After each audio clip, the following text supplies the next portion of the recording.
At the family dinner, Dad said, "I'm proud of all my children. Except the loser sitting at the table." Everyone laughed. I stood up, placed a secret paper on the table and said, "For you, Dad. Happy Father's Day." Then I walked outside, took back the luxury car I gave him, and moments later he screamed when he finally opened it. I did not run. Running implies guilt or fear, or the frantic energy of someone who thinks they have something left to lose. I walked with the steady, measured pace of an auditor leaving a site after finding the discrepancy that brings the whole operation down. My heels clicked against the pavement of the driveway, a sharp, rhythmic metronome counting down the final seconds of my father's delusion. The car sat, waiting for me under the portico. A custom Porsche 911, painted in a deep midnight blue that looked black until the light hit it just right. It had cost $115,000. I had paid for it in cash 3 days ago. My father had spent the last 20 minutes bragging about this car to my brothers, assuming it was his Father's Day gift. He had assumed that despite the insults, despite the years of treating me like office furniture, I would still seek to buy his affection with six-figure toys. He was wrong. It wasn't a gift, it was a getaway vehicle. I opened the driver's side door and slid into the seat. The smell hit me instantly, a rich, heady mix of expensive leather and new manufacturing. It smelled like victory. I pulled the heavy door shut, and the world outside vanished. The chaotic noise of the dinner party, the clinking of silverware, the laughter that had been at my expense, it was all severed by the solid thud of German engineering. Inside it was hermetically sealed, quiet, safe. I pressed the start button. The engine roared to life, a low guttural growl of 400 horsepower waking up. That was when the front door of the house flew open.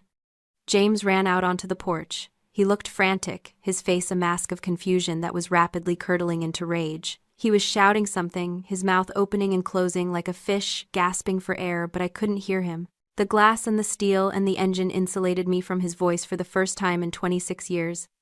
He stumbled down the steps, waving his arms, pointing at the car, pointing at me. He looked smaller than I remembered. Without the head of the table to frame him, without his sycophantic sons to amplify him, he was just an angry man in a suit that I now effectively owned. He reached the driveway and lunged for the door handle. I watched the latch click uselessly against the lock. I didn't roll down the window. I didn't look away. I turned my head and met his eyes through the tinted glass. I saw the moment the fear hit him. He wasn't scared because I was taking the car. He was scared because for the first time I was looking at him not as a daughter looks at a father but as a CEO looks at a liability. I shifted the car into drive. I didn't peel out. I didn't screech the tires. That would have been emotional. That would have been dramatic. Instead, I eased the car forward with precision, forcing him to step back or be run over. He stepped back. As I rolled down the long winding driveway of the lakeside estate, I checked the rearview mirror.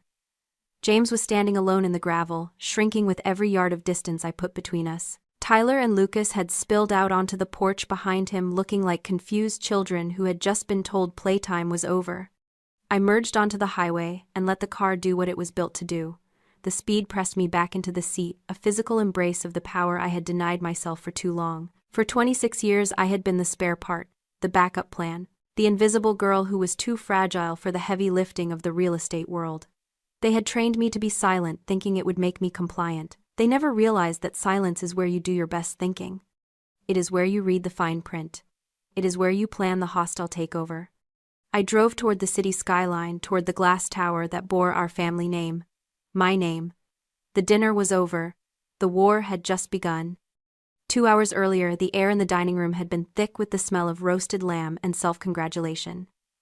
It was supposed to be a victory dinner. James had gathered us all at the lakeside estate to announce his promotion to CEO of Sterling and Stone, the firm he had dedicated 30 years of his life to building. The crystal was polished, the vintage wine was breathing, and I was sitting at the far end of the table, quiet, observant, invisible. My brothers Tyler and Lucas sat on either side of my father like princes waiting for their coronation. Tyler, 29, was an architect who had never designed a building that didn't go over budget and under code. Lucas, 24, was a lifestyle influencer whose primary influence was draining the family trust to fund trips to Dubai. They were loud, charismatic, and utterly incompetent. They were everything James valued. James stood up, tapping his glass with a silver spoon. To legacy, he began, his voice booming with the confidence of a man who believed he was untouchable. As I step up to lead the firm into a new era, I've decided it's time to secure the future of this family. He looked at Tyler, he looked at Lucas, he didn't look at me. I am transferring the management of the legacy portfolio, our most valuable commercial assets, to my sons. Tyler will handle development. Lucas will handle branding. The brothers beamed, clinking their glasses. Tyler shot me a smirk, the kind that said, "Know your place." And Morgan James finally turned his gaze toward me. It wasn't malicious. It was pitying. "Morgan, darling, you're too fragile for this world. Real estate is a blood sport. It requires a killer instinct you just don't have. But don't worry. Your brothers are generous. They'll make sure you're looked after when I'm gone." Fragile. The word hung in the air, suspended in the silence of the room. I looked down at my plate, letting the insult settle. He didn't see a strategist. He didn't see an investor. He saw a liability. He saw a quiet girl who needed protection because she didn't bang her chest and demand attention. What he didn't know, what none of them knew, was that silence isn't emptiness. It's camouflage. For 10 years, I had been the architect of silence. While they were busy talking over me at dinner, I was listening. While they were bragging about deals they barely understood, I was reading the contracts they left on the coffee table. I knew the zoning laws Tyler ignored. I knew the liquidity issues Lucas created. I knew the firm's debt-to-equity ratio better than the CFO. Being invisible gave me access. Nobody hides their passwords from the furniture. Nobody shreds documents in front of the ghost in the corner. I had spent a decade gathering intelligence, not because I wanted to be part of their club, but because I knew one day their incompetence would threaten my survival. I didn't argue with him. I didn't beg for a seat at the table. I simply nodded, took a sip of water, and thought about the document currently sitting in my purse. The document that proved I didn't need him to give me the portfolio. I had already bought the company that owned it. "To the future," James toasted, raising his glass high. "To the future," the brothers echoed. I raised my glass too. But my toast was silent. My family had a very specific narrative about me. In their version of the story, I was a low-level research assistant at a boutique investment bank, a job James assumed I got because of his name, not my resume. He liked that version. It made me small. It made me manageable. It allowed him to pat me on the head at Christmas and ask if I was still filing papers for the big boys. The truth was a little more complicated. And a lot more expensive. I wasn't a research assistant. I was a senior associate in distressed assets and mergers and acquisitions. My specialty wasn't filing papers. It was identifying companies that were bleeding out, buying their debt for pennies on the dollar and restructuring them until they were profitable again. I spent my days dissecting balance sheets that looked exactly like my father's, bloated, arrogant, and structurally unsound. For 5 years, I lived a double life. By day, I was closing 8-figure deals in boardrooms my father couldn't get a meeting in. By night, I was the dutiful, quiet daughter nodding along while Tyler explained the vision behind a building he hadn't started construction on because he forgot to file for permits. I didn't plan to buy sterling and stone. Initially, I just wanted to make sure my inheritance wasn't being vaporized. 6 months ago, I used my access, the passwords James kept on a sticky note under his keyboard, to run a forensic audit on the firm. What I found wasn't a business. It was a piggy bank. The firm was hemorrhaging cash. James had leveraged the commercial holdings to the hilt, and where was the money going? It wasn't going into development, it wasn't going into marketing, it was flowing directly into consulting fees for shell companies owned by Tyler and Lucas. Tyler had billed the firm $300,000 for architectural research that consisted of a 3-week trip to Milan. Lucas was on the payroll as a brand ambassador with a salary of $250,000 a year, despite having never brought in a single client. James was cannibalizing the company's equity to fund his son's delusions of grandeur. He was burning the furniture to heat the house, all while telling himself he was a titan of industry. I realized then that there would be no legacy to inherit. If I waited for James to retire, I would inherit a crater. So I did what I do best. I stopped being a daughter and started being an acquirer. I set up a shell corporation, Nemesis Holdings. It was cheeky, but I knew James never read the paperwork closely enough to catch the reference. I started buying up the firm's debt. I approached the minority shareholders, the silent partners James had ignored and insulted for years. They were desperate to get out. They saw the ship sinking. When I offered them a buyout at 12% above market value, they didn't ask who was behind the curtain, they just signed. It took me 4 months to acquire 49% of the company. I needed 51. I needed the controlling stake. That was the hard part. That was the impossible part. James held the rest locked up in the family trust. Then, 3 weeks ago, a notification popped up on my terminal. A block of voting shares had hit the private market. They weren't James's shares. They were the shares held in trust for the future leadership. The shares belonged to Tyler and Lucas. I stared at the screen, watching the numbers blink. My brothers weren't just incompetent, they were traitors. They were selling pieces of the crown jewels to pay for their mistakes. I didn't hesitate. I clicked buy. The transfer cleared in seconds. The money left my account. The control entered my portfolio. I sat back in my chair looking at the confirmation screen. I officially owned 51% of Sterling & Stone. I owned the building. I owned the brand. I owned the desk my father was sitting at. I didn't say a word. I printed the acquisition deed, slid it into a black envelope, and waited for Father's Day. I pulled off the highway and parked at a scenic overlook. The city lights were a glittering carpet below me, indifferent and beautiful. I killed the engine, and for a moment I just breathed. The silence inside the car was absolute, a stark contrast to the storm I knew was raging in my phone. I picked it up. It was hot to the touch, vibrating every few seconds with a new assault. 57 notifications. I scrolled through them, my thumb swiping up with clinical detachment. Tyler, are you insane? Dad is literally hyperventilating. Bring the car back now. Lucas jokes over Morgan. You ruined the vibe. Nobody thinks this is funny. James, voicemail. Morgan. Pick up the phone. I don't know what kind of sick prank you think you're pulling with that fake document, but stealing my car is a felony. I'm calling the police if you're not back in 10 minutes. I listened to the voicemail twice. His voice wasn't scared yet. It was annoyed. It was the voice of a man who still believed he was in charge, scolding a disobedient child. He hadn't read the document. Or if he had, his brain had rejected it like a bad organ transplant. He couldn't conceive of a reality where I had power over him. To him, I was just ruining the vibe. I didn't reply. I didn't defend myself. I didn't explain. I swiped to the settings and tapped Do Not Disturb. The screen went dark. The silence returned. I sat there for an hour, watching the city breathe, knowing that tomorrow the air in that glass tower would change forever. Monday morning broke gray and sharp. I dressed in a suit I had bought for this specific day, charcoal wool tailored to within an inch of its life. I didn't wear jewelry. I didn't wear makeup to soften my features. I looked like a blade. I arrived at the Sterling & Stone building at 8 a.m. The lobby was quiet. I walked past the reception desk where I used to smile apologetically when I visited my father. Today I didn't smile. I walked straight to the security station. Good morning, Miss Sterling, the head of security said. He looked nervous. He had received the memo I sent at 4 a.m. Good morning, Frank, I said. You have the new access protocols. Yes, ma'am. Updated as of midnight. Good. I took the elevator to the executive floor. The doors slid open with a soft chime. The office was exactly as I remembered it, plush carpets, mahogany walls, the scent of old money and stale ambition. But the energy was different. The staff, the assistants, the junior analysts, the people my father ignored looked up as I walked by. They knew. Rumors travel faster than light in a corporate vacuum. At 9:15 a.m., the elevator chimed again. James strode out. He was wearing his power suit, but his face was haggard.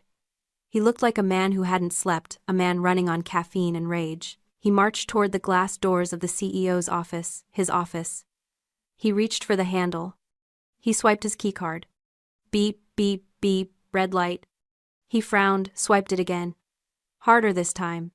Beep, beep, beep. What the hell, he muttered, rattling the handle.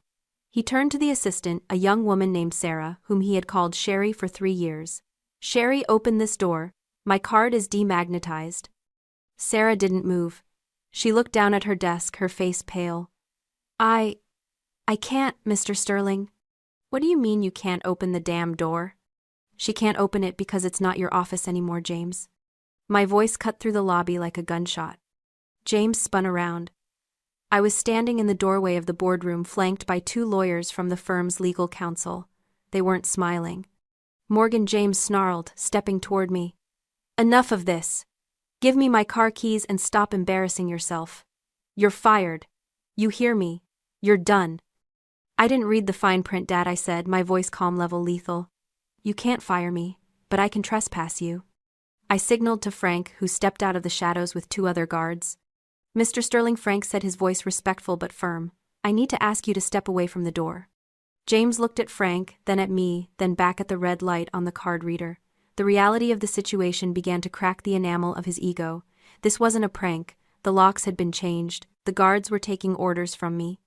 You, he whispered, the word strangling in his throat. You can't do this. I built this place. You built the facade, I corrected. I bought the foundation. I turned and walked into the boardroom. Frank, bring him in. And bring his sons. It's time for the shareholder meeting. The boardroom was cold. The air conditioning was set to 68 degrees, a temperature James had always insisted on because he said it kept people awake. Now he was shivering in his chair. Tyler and Lucas sat across from him, refusing to make eye contact. They looked like schoolboys waiting for the principal, not the future titans of industry James had bragged about at dinner.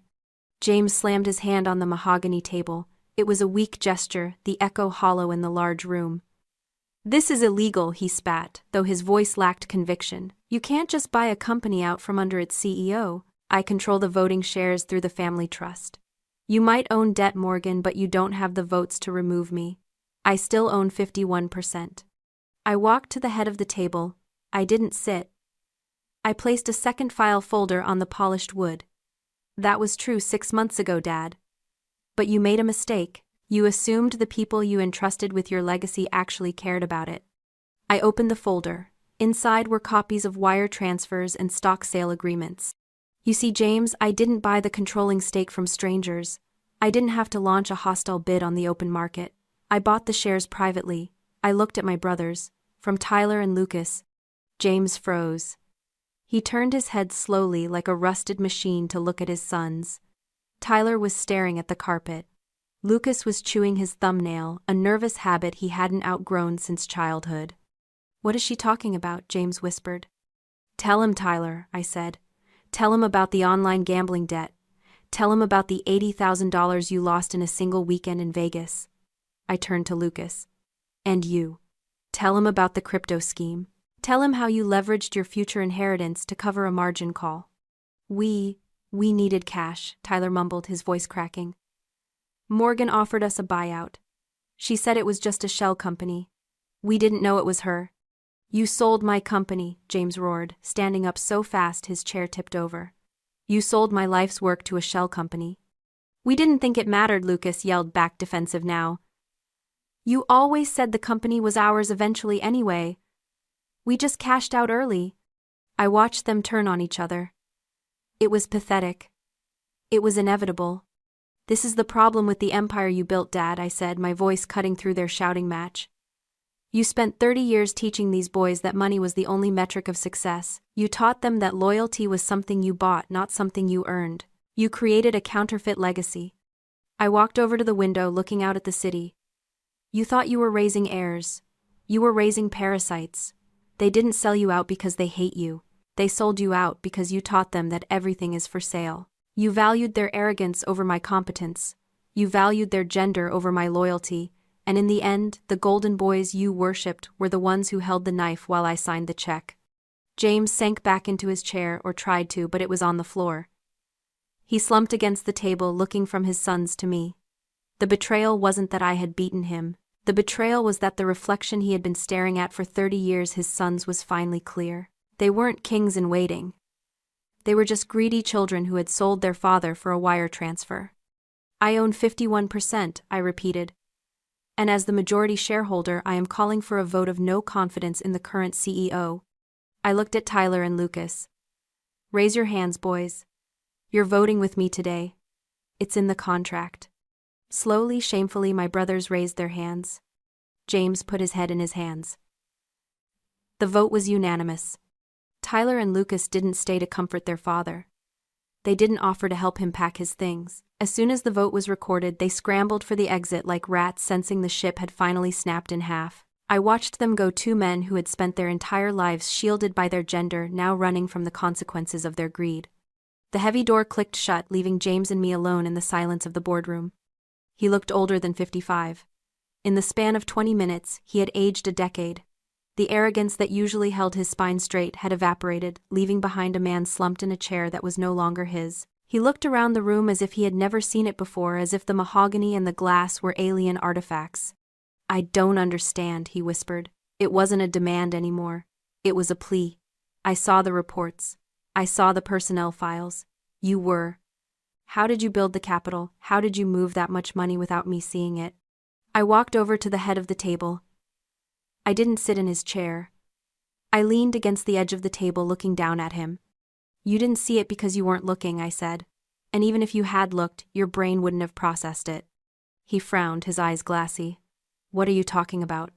"It's a psychological concept, Dad. A cognitive blind spot. You constructed a worldview where only men could build empires. In your reality, Tyler and Lucas were the heirs because they shared your last name and your gender. I was just scenery. I was the furniture in the background of your legacy." I crossed my arms. "I could have left the acquisition contracts on your desk, and you would have used them as coasters. You didn't ignore me because I was hiding. You ignored me because acknowledging my competence would have destroyed your ego. To see me as a threat, you would have had to admit that a daughter could be smarter than a son, and you simply couldn't do that." He stared at me, his mouth slightly open. The truth of it was hitting him harder than the financial loss. He hadn't been outsmarted by a stranger. He had been outsmarted by his own prejudice. "I sat at your dinner tables for 26 years, I continued, my voice, soft but unyielding. "I listened to you brag about deals you didn't understand. I watched you bleed this company dry to fund my brother's failures. And every time you interrupted me, every time you looked past me to ask Tyler for his opinion, you gave me more cover. You built the shadows I hid in." James looked down at his hands. They were shaking. I thought I was protecting the family." "No," I corrected. "You were protecting your reflection. You looked at my brothers and saw yourself. You looked at me and saw nothing." I reached into my briefcase and pulled out a final envelope. It wasn't black. It was a standard white HR envelope.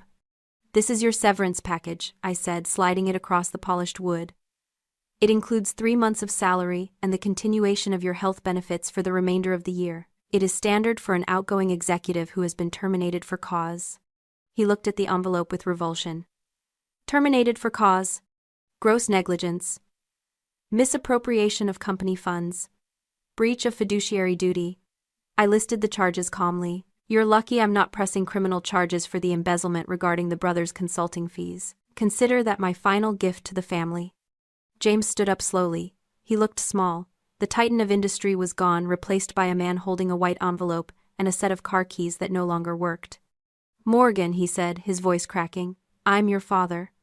"I know," I said. "That's why I'm giving you 10 minutes to clear out your desk before security escorts you from the building. A stranger would have only gotten 5. I turned my back on him and walked to the window. I heard him hesitate, waiting for me to turn around, waiting for the daughter who used to beg for his approval to crack. But that daughter didn't exist anymore. She had been acquired and restructured. I heard his footsteps retreat. I heard the door open and close. The room was silent. And for the first time in my life, the silence didn't feel like emptiness. It felt like ownership. The door clicked shut and the sound was definitive. It was the sound of a chapter ending not with a bang but with the quiet authority of a lock engaging.